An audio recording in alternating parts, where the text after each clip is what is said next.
Maksud terang besar dan terang kecil, Tuhan sudah tentukan cara dia berkomunikasi kepada umatnya. Amos 3 ayat 7, Tuhan hanya memberitahukan rahasianya kepada nabi-nabinya yang dia pilih.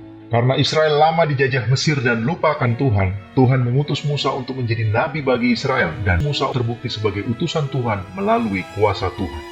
Firman Tuhan yang Musa dapat dari Tuhan diterima Israel sebagai terang besar meskipun ada pertentangan yang terjadi.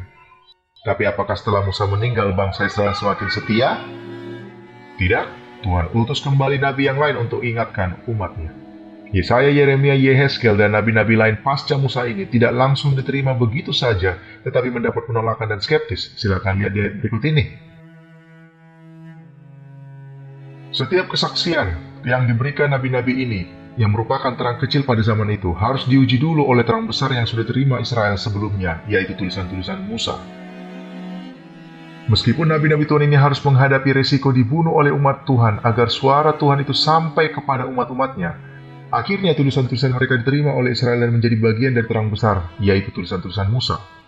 Tetapi apakah setelah nabi-nabi Tuhan ini meninggal karena dibunuh oleh umatnya sendiri, bangsa Israel semakin setia? Tidak, Tuhan utus kembali nabi yang lain untuk ingatkan umatnya.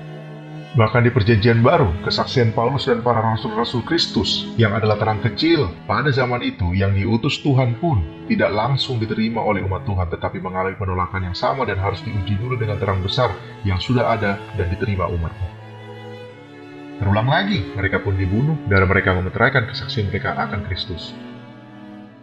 Dan akhirnya terulang kembali, tulisan-tulisan mereka pun diterima menjadi bagian dari terang besar yang sudah ada dan diterima umat Tuhan. Tapi apakah setelah rasul-rasul Tuhan ini meninggal, umat Tuhan semakin setia? Tidak, Tuhan utus kembali nabi yang lain untuk ingatkan umatnya di akhir zaman. Nabi yang diutus Tuhan ini, Ellen G. White, pun ketika diutus, mengalami respon yang sama dari umat Tuhan seperti para pendahulunya. Kesaksian-kesaksiannya yang diakui sendiri sebagai terang kecil harus diuji oleh terang besar yang sudah ada. Tulisan-tulisan Musa, tulisan-tulisan nabi-nabi lain pasca Musa ini, dan di perjanjian baru, tulisan-tulisan para rasul.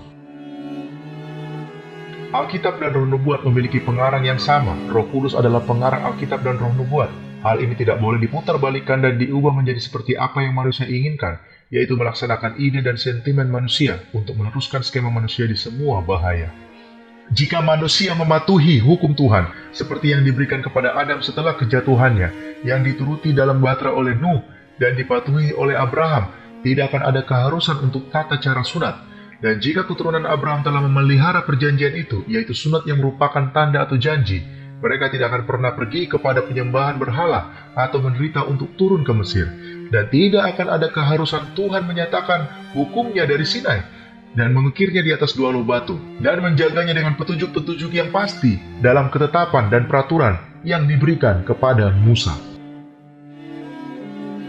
Tuhan merancang untuk memperingatkanmu, untuk menegur, untuk menasihati melalui kesaksian yang diberikan, dan untuk mengesankan pikiranmu dengan pentingnya kebenaran firman-Nya. Kesaksian tertulis itu bukan untuk memberikan terang baru, tetapi untuk memberi kesan yang jelas pada hati akan ilham kebenaran-kebenaran yang telah terungkap. Tugas manusia kepada Tuhan dan sesamanya telah secara khusus ditentukan dalam firman Tuhan. Namun hanya sedikit dari saudara-saudara yang taat kepada terang yang diberikan. Kebenaran tambahan tidak dikeluarkan, tetapi Tuhan telah melalui kesaksian itu menyederhanakan kebenaran-kebenaran agung yang telah diberikan, dan dengan cara pilihannya sendiri membawanya ke hadapan orang banyak untuk membangkitkan dan mengesankan pikiran dengan kesaksian-kesaksian itu, agar tidak ada yang dibiarkan tanpa alasan. Ellen G. White bekerja tidak berbeda dengan nabi-nabi Alkitab. Instruksi Tuhan hari ini, di zaman kuno, Tuhan berbicara kepada manusia melalui mulut para nabi dan rasul. Sekarang ini, Tuhan berbicara kepada mereka melalui Roh Nubuat, the testimonies of His Spirit.